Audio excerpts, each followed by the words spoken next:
Everybody, and now on to page 12. Some important things to note here that I'll talk about, but a lot of this is just really for an explanation and not necessarily something that you absolutely need to know from this page. So I'm going to talk about some things that might seem really heady. I just want you to know, I want you to have heard them, I want you to have kind of a basic conception, but I don't need you to fully comprehend any of this. Okay, I want to say that from the start because it gets a little bit complicated. Um, so let's move just through page 12 together. Um, the spirit calls the place hell, and his name is Richard, or his nickname is Dick. So you should know that as we're progressing through, we're actually getting names for the places that we've been. Here's where it gets a little tricky. I meant what I said. You have been in hell, though if you don't go back, you may call it purgatory. What is Lewis saying here? Lewis is suggesting that the gray space, the gray place where they were, is simply can be a holding space for people, and if they choose to go to heaven, then it was kind of a purgatory that they had to travel through to get to heaven. But that if you don't choose to leave that space, then it is hell. It's a perpetual state of misery. What would be the Catholic response? The Catholic response would say this: there is not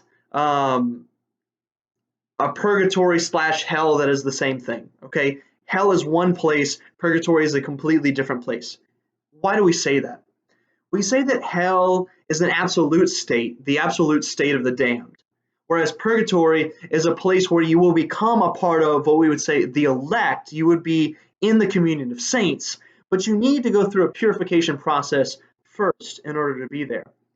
Necessarily, purgatory and hell cannot be the same place, because one place is for purification in suffering and the other place is simply for punishment and damnation, right? One place is completely oriented away from God, as you could see with the gray space, whereas purgatory is ultimately oriented towards God and simply trying to give up and be reformed in your vices.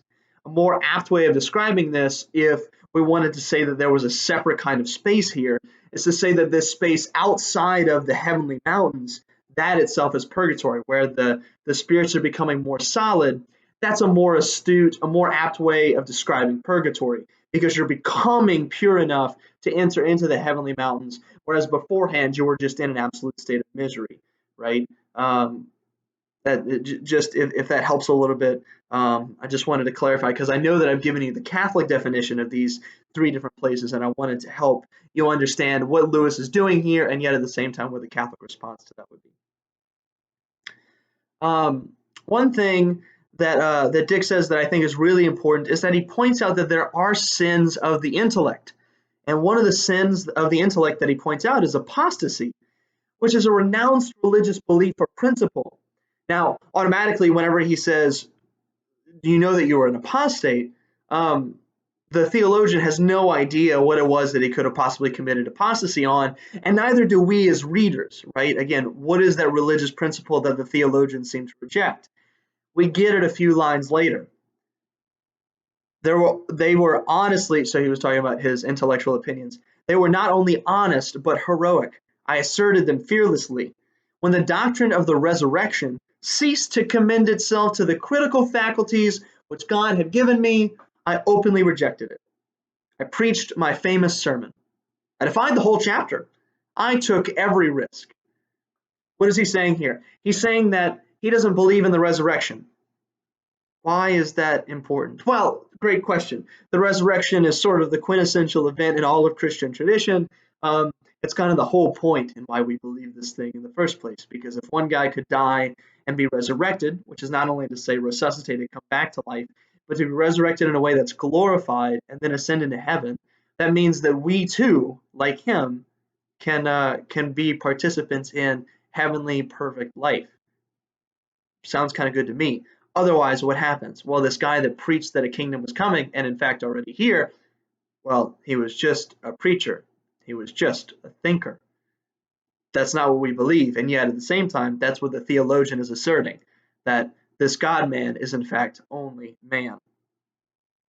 What's further interesting is that Dick points out why these ideas aren't in fact anything that he should say he was taking a risk for, because they earned him the episcopacy. He's a bishop in the Episcopalian Church. They earned him fame and fortune. Why? Because they were pointing out things and they were saying things in a new way.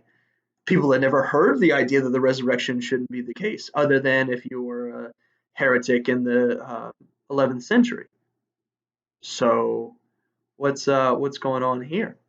Well, Dick is saying that nothing that this guy said was actually risk-worthy because he already merited the rewards. He already earned the rewards for his new kind of thinking. And what this new kind of thinking actually brought him was damnation. In the next lecture, we'll be talking about page 13, and we'll keep going with this rather thick conversation.